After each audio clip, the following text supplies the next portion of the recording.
responding to a quick video. This one's pretty low-hanging fruit, but it has like over 200,000 views. Actually, let me go ahead and look, show you the views here that this video has.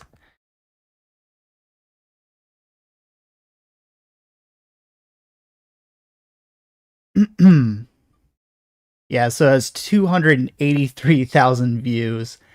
So I think I'm gonna do some more debunking of some of these like more popular videos, even though they're like really kind of dumb and like easy to refute. But I mean, if people are watching these videos, then somebody has to, you know, somebody has to respond to them. So I guess that's going to be me. Anyway, let's go ahead and get started and see what this person. I don't know if it's a male or a female, but we'll see what this person has to say. God isn't real. I have absolute proof that God does not exist. This proof is absolute, but immaterial. You can't see it or measure it, but it exists. It's beyond comprehension, and thus we should not even question it. It's everywhere at all times. You just need to have faith that it's there and that it's truth. My proof is as Okay, real quick. I mean, obviously, he's just kind of riffing on some ideas from faith, like, oh, well, it's immaterial in faith. Let me just, first of all, let me note that faith is not just like blind belief, because this is obviously something he has in mind here. According to the Oxford Dictionary of the Bible, faith is trust, especially trust in God. And like a common misunderstanding of faith is that it's belief without evidence or in spite of evidence. You'll hear this kind of thing from Aaron Raw and such. Yeah, so that's not what faith is. Faith just means that you trust in what in somebody. So this can even be like trust in, you know, a scientist who does experiments and trust in his results, right? So, and of course, I would say that trust in God is going to be even the most rational, like, that you can have, because God is going to be truth itself. He's going to be most trustworthy because he cannot lie. He cannot tell us an untruth. Um, so yeah, I just wanted to note that. That's just a small note. Let's continue. real as any God. No, you need a book. You need a very old book. Otherwise, what you're saying is not true. Jeez. Okay. Cringe, but okay. So what we so the Bible is going to be separate from whether or not God exists. That's going to be something that I need to note here. Whether God exists or not is going to be based on um, philosophical arguments for the existence of God, such as the argument for motion, the De Ente et Essentia by St. Thomas Aquinas. Um, we don't just say, "Oh, well, you need the Bible in order to prove that God exists." No, that's not how it works at all. Um, and the Bible is going to be coming after we prove that God exists, because it's supposed to be revelation from God. So obviously, if we're going to be trying to understand, if we're trying to believe that God revealed to us something to us, right? First, we have to know that God exists in order to even for that to be even coherent. So we start with philosophical arguments, and then we question whether or not God revealed anything to us in history. And if God exists, then it makes sense that God would have revealed something to us in history. Let's continue.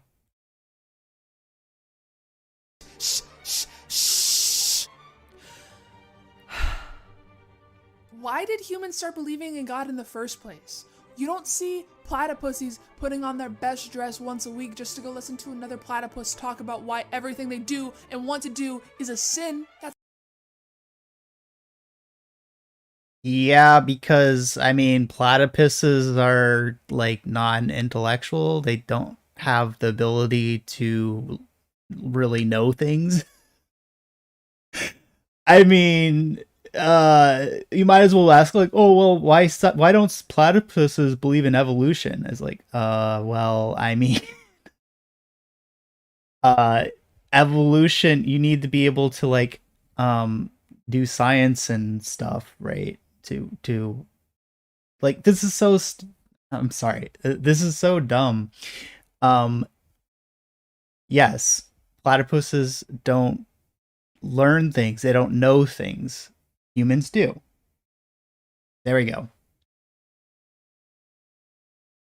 That's because humans are special, and we question things that don't necessarily need to even be questioned. And when we can't find answers to these big questions, Right, because platypuses ask all the questions that need to be questioned, right? Like they're really smart like that, right? Uh, it gives us a great deal of anxiety and dread. Just to fix that, our brain gives us this cool little feature called imagination, which is a 25-cent word that means we like to make shit up. okay, another thing. So this is coming at this as from the perspective that God is just made up to answer questions. Well, this kind of doesn't work whenever you consider the fact that actually uh, God isn't supposed to answer the questions. So it looks like this isn't fully in the video. Uh, the whole point of God is that he's not fully comprehensible, right? Um, we St. Thomas Aquinas would say that we don't know God's essence except through creatures, and so we know God's essence in a limited way. So actually, the idea of um, theism is that all of the questions that we have in this life cannot be answered, whereas somebody who has this position of, say, scientism, right? Their position is going to be, well, not necessarily, but a lot of them think that all of the questions can be answered because we have science to answer all the questions. Um, so I would say Christianity is actually what they claimed their position is. Christianity or theism in general, right, is the more humble position that we cannot actually answer everything. Ironically, Are you saying that humans made up God in our own imagination just to have a comforting and loving figure in our life? Well, yeah, that's exactly what I'm saying. Good job. Like, that's insane! Not really. Humans, from a neurological standpoint, meet the three psychological prerequisites to make up a religion. 1. We seek patterns. 2. We infer intentions. And 3. We learn by imitation. These are cognitive adaptations that have helped our ancestors survive back when we were still like the hunter-gatherer types. For example, it's obviously useful to notice paw prints, a pattern, laid by a lion trying to eat you, an intention, and to deter the predator with tactics you've seen others successfully use. Imitation. Things like these help us find food or avoid things that think we're food, or stuff like predicting the weather. The first one is also why Uncle Joe wears his lucky socks every time the Raiders play, or why some people go get their palms read at fortune tellers. This also eventually led to the guy who saw the Virgin Mary on a grilled cheese sandwich. Did you know somebody bought that in 2004 on eBay for $28,000? okay, so yeah, we seek patterns, sure, but you do realize that seeking patterns is exactly how we have, like, how we know that we evolved, for example, right? I mean, uh, his entire position is self-defeating. So, I mean, sure, you can deny that some things are, some patterns that we observe are actually real, but to just dismiss our ability to seek patterns altogether, right? Just to say, oh well, we seek patterns, so therefore, uh, Christianity is just a result of our ability to seek patterns, and it's not actually real. All of our pattern seeking is just fake. We just make it up inside of our imaginations. Well, I mean, if you're going to do that, then all of the pattern seeking that we did to, realize that to do science, like to discover that certain patterns within inside of our DNA supports the idea that evolution is true. Well, then all of that, we could do the same thing. We could say, oh, well, that's just pattern seeking.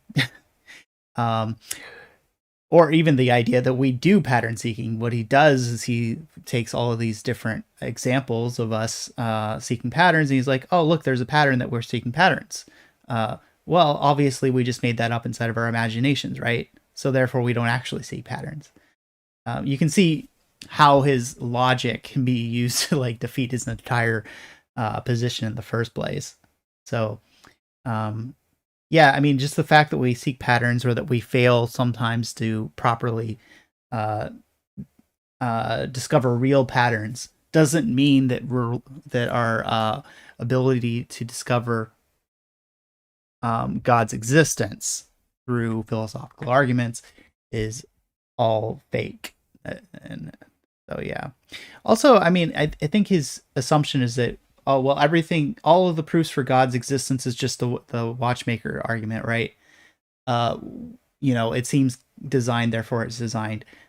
There are much more sophisticated arguments for God's existence than that. See the argument for motion or the de ante et essentia, or any of the 5 proofs for the existence of God that St. Thomas Aquinas presented. The second one, other animals do this too, but not to the degree that we do it in. If you leave food out in front of one group of chimps, but completely out of sight to the other group of chimps, the monkeys that can see the food will take more food knowing that the other monkeys don't even know it's there. They're pretty fucked up animals. Humans go to the next level with this thought and infer intentions onto inanimate objects. Look at this picture. What is it? If you're like most people, you might interpret this picture with the shapes being characters and having some sort of goals that drive them. 2 triangles running away from the circle into their weird little house, or running out of the weird little house to go get the circle. I personally see a penguin eating triangle fins, and the circle is a fly. But I kind of think I've just been looking at this picture for a little bit too long. Okay, so again, he doesn't realize this, but in order to do science at all, we actually have to be able to infer intentions. So first of all, with respect to intentions, something you have to note is that intentionality is not just intellectual. And with the Enlightenment, philosophers tried to remove intentionality from nature and say that it's only inside of our minds. But intentionality, as it might be apparent due to its etymology, just means an internal tendency. So, for example, the eye tends to the end of seeing. That you can't even explain what an eye is without inferring that kind of intentionality, right? Um, and also, whenever it comes to science is based on predictions, right? So in order to make predictions, for example, like let's say I want to make a prediction about a DNA sequence, right? And the DNA sequence, I think that it's going to result in a certain protein. Okay. In order for me to make that inference, I have to test a lot of different DNA sequences like that and see if it results in the end of producing this protein. So the entire idea of predictability of science is based on the idea that this DNA has the intentionality towards the end of producing a protein, right? It Without that, you can't do science at all because you can't make predictions. Right. So, inferring intentions, like I said, is part of part of science. It's part of our ability to know what things are, like the eye, for example. It's not something that we can do away with. Furthermore, if you're going to go to whether God exists with this, we can talk about St. Thomas Aquinas' fifth way, which is something that I want to talk about in more detail in a future video. But basically, the idea is that in order for creatures to tend to an end, they have to have this ability to know what the end is. It has to be, they have to extend beyond themselves to what they do not yet possess. That's what intentionality means. It means to tend beyond itself to something that it does not itself have, which is not a property that material things can have. Material things are limited to their particular mode of existence. So the idea of St. Thomas Aquinas' fifth way is that the intentionality that we actually see inside of creatures necessarily requires an intelligent agent, something that is has a materiality that extends beyond itself to the end intended, right? Because these material beings don't have that. So actually, we can infer from the fact that things have intentionality in this way that they are in fact caused by an intelligent agent with intentions, with immateriality that extends beyond itself to the end that the creatures are seeking. And so that's a great proof for God right there. And it's not something that we can reject and without rejecting science and the ability to know what things are. Okay. I'll get more into that in a future video. So let's continue with this for now. Third one ensures that we are predisposed to any religious practice. We learn most of our skills and behaviors by watching others, unlike most animals that rely on trial and error. This mentality extends to religious practices. If your prestigious member of the community sacrifices a deer every solstice, you're probably going to do the same thing. We've done experiments where kids and chimps are given problem-solving games. We show each group how to do the puzzle with a bunch of unnecessary steps, with only the last one being the one that releases the prize from the puzzle. The dumb human kids follow and repeat each step. The chimps just skip to the final one, and they're probably looking at us humans wondering, why are those dumb human kids wasting their time? It doesn't take supernatural beings to explain why so many people believe in God. Okay, I mean, yeah, sure, culture's a thing. People believe what their parents tell them. Okay, but that applies to like everything. I mean, uh, you like I'll go back to the evolution example or any other scientific thing, right? You don't believe that because you did a scientific experiment to prove it. People don't believe that the Higgs boson exists because they have a large hadron collider in their backyard and they did as they did an experiment, right? They believe it because they were taught that. And that's perfectly legitimate, right? It's perfectly okay to believe things because they were taught that, as long as you're open to being proven wrong or, to some sort of evidence, right? As long as you're open to that, it's perfectly reasonable to believe. And it certainly doesn't prove that what you believe is wrong. Just because I only believe in the large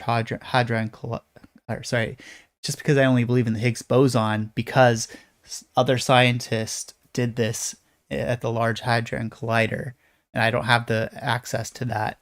That doesn't mean that my belief is false. And just because people believe in God because their parents told them, or because of religious leaders or philosophers, that doesn't mean that God doesn't exist. This just doesn't follow. And practice religion, this is just an evolutionary natural process. As people formed agriculture and societies, they began to see humans as a dominating force in nature, and they also envisioned gods who did likewise. We think as a species as special as us that someone out there must have created us with an intent, and they must have a purpose for us. As being the high and mighty creatures we are, we felt the need to create a god in our own image, and that is undeniable. I mean, Dolphins are probably as smart as us. What makes you deny the fact that the real creator of the universe isn't a dolphin? What? Okay, first of all, dolphins are not as smart as us.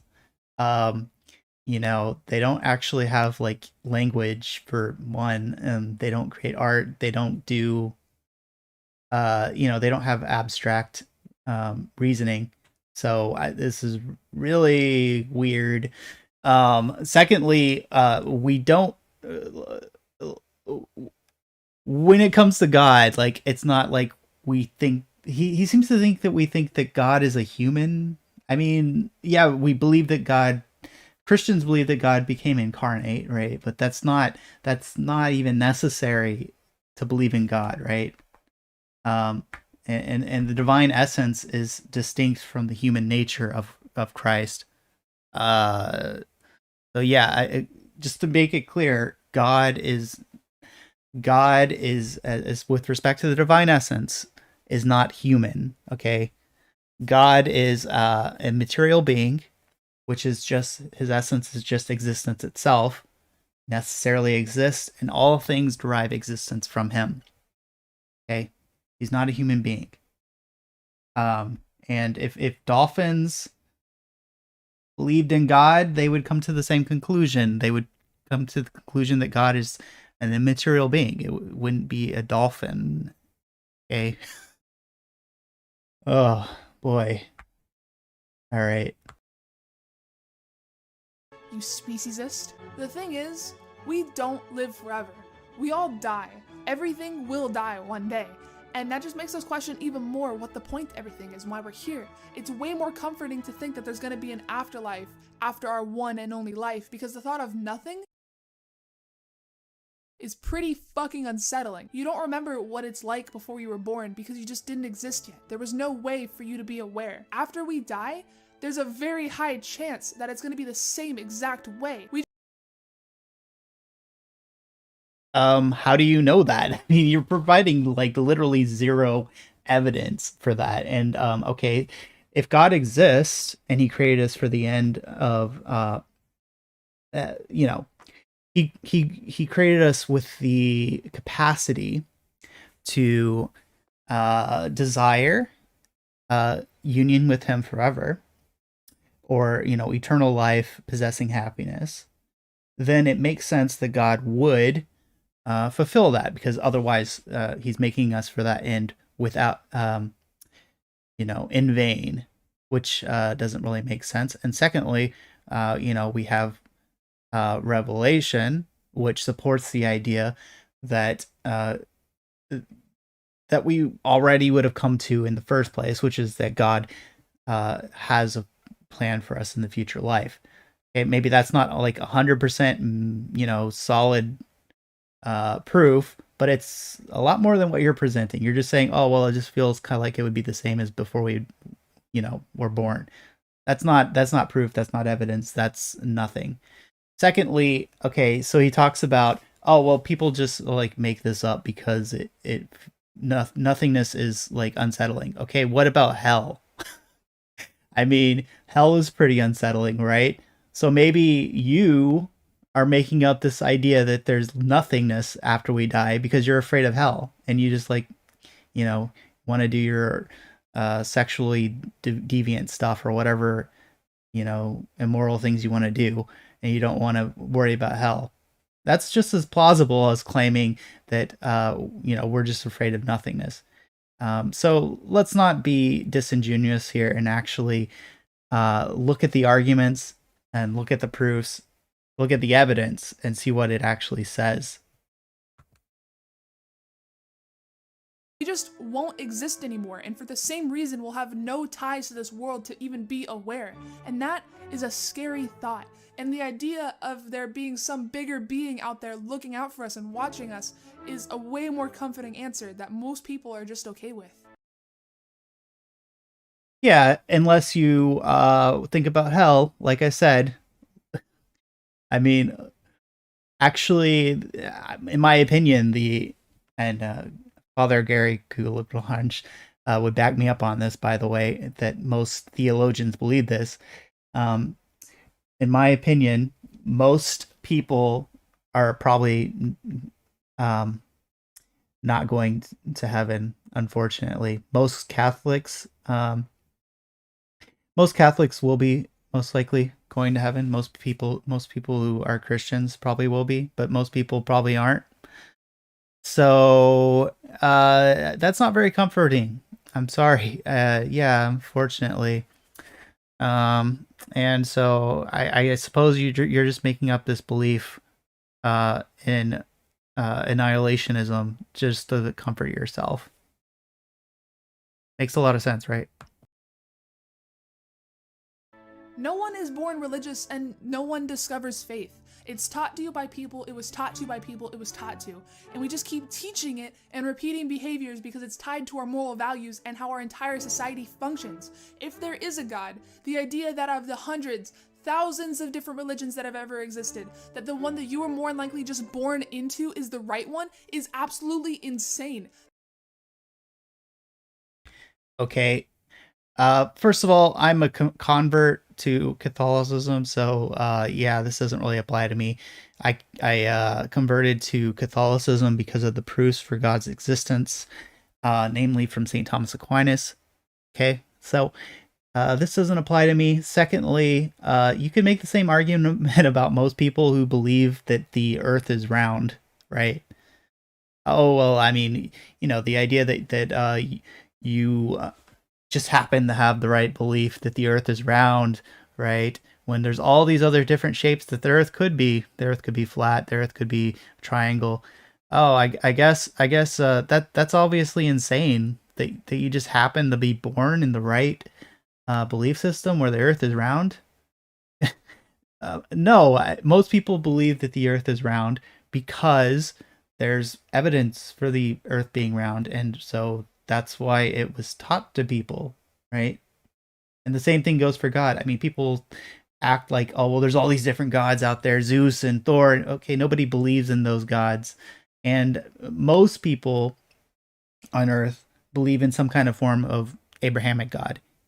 Uh, Even Hindus believe in something similar. So uh, yeah, most people believe in God because there's good evidence that God exists, and this video is not presenting any evidence at all that God doesn't exist. It's just making really dumb arguments. Okay, let's continue. The odds are stacked against you that you're praying to an idea of God that doesn't exist, or you're doing things in the name of a religion that don't even matter or make sense if the right one says to do the opposite. Ah, I hear you ask, what about the complexity of the planets point to a deliberate designer like the earth, the water, the brain, our eyes, the amazing kale soup, and Olive Garden? That all couldn't just be an accident, right? Look, all the arguments for reasons on why there must be a God are assumptions with no real direct tie to the answer being there is a God. And Okay, so he presents one argument for God's existence, which is not, in my opinion, not a very good one, like the watchmaker argument, basically. And then he's like, "Oh well, all of the arguments are bad." Okay, let's see. Let me see you present an argument against one of Saint Thomas Aquinas's proofs. Okay, let's see that. Okay, like this. I have a feeling you haven't actually looked into the proofs. Like you just kind of are just winging it based on like what you think that people believe, but you never actually looked into it. Uh, This is not the case. Um, Most philosophers of religion, the experts on this position, believe that God exists. Like 70% of them. You need to look into why that is. Like, why do they believe? You need to look into the arguments for God's existence. Okay. Let's continue. And I'm not saying it's wrong to believe in a higher power because it's completely natural to do so, but it's also completely natural to be in my shoes and having a little man inside your brain screaming at you to question why our silly species does these crazy fucking things in the name of God. I mean, maybe you should see a psychologist if you have a little man inside of you screaming at you. Just saying. If every trace of God was wiped off the face of the earth, the need for God would still remain. This attests to the simple fact that being human has an inexpressible dimension about it. This inexpressible dimension cannot be put into words or concepts, and even when entire cathedrals are built around it, they are just fragile symbols of our reality.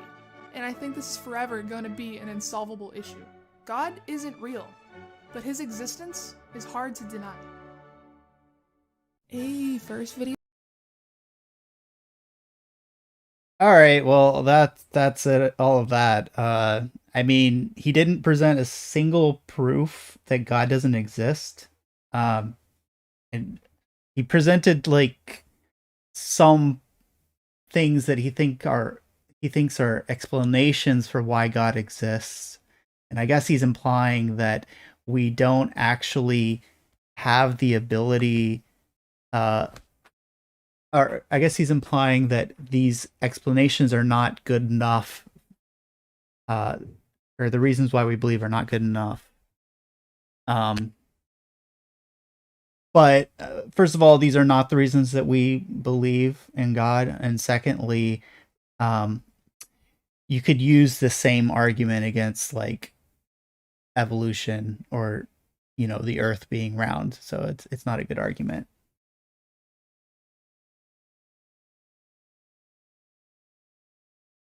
Um, yeah. So I think, like I said before, I think I'll be doing more of these live streams.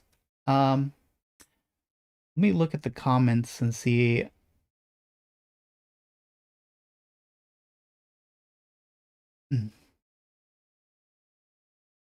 Yeah, uh, John, not real name, says he or she sounds like a she, but this in this day and age is like, yeah, I really have no idea. Um, so I don't want to misgender. I don't want to misgender. So just gotta be gender neutral. Uh, Sounded more like a ranting existential crisis. Yeah, pretty much. A god-shaped hole. Yeah, I mean, actually, this is something that I want to make a video on. Like this idea that we actually had this sort of desire um, for God's existence, or this natural end for God's existence, and that this is a proof for God's existence. I'm gonna have to do some more research and explain it. Father Garrigou Lagrange explains this in his book. Well, first of all, in his book on beatitude, and secondly in his book on Father on the order of things, which is a new translation that came out of some of his works.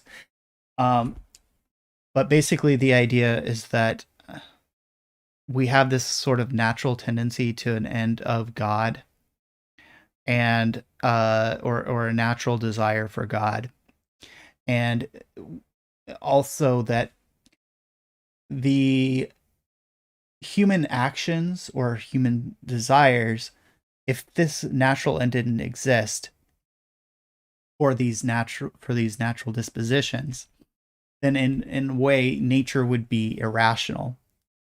Um, it would be it wouldn't have a raison d'etre. It wouldn't have a distinguishing factor that makes that explains our natural tendency towards the end. And so that would be, in order to make nature intelligible, we would need to have God actually existing to make our sort of natural desire intelligible. So that's something I want to look more into and make a video on. Anyway, I think that's about it.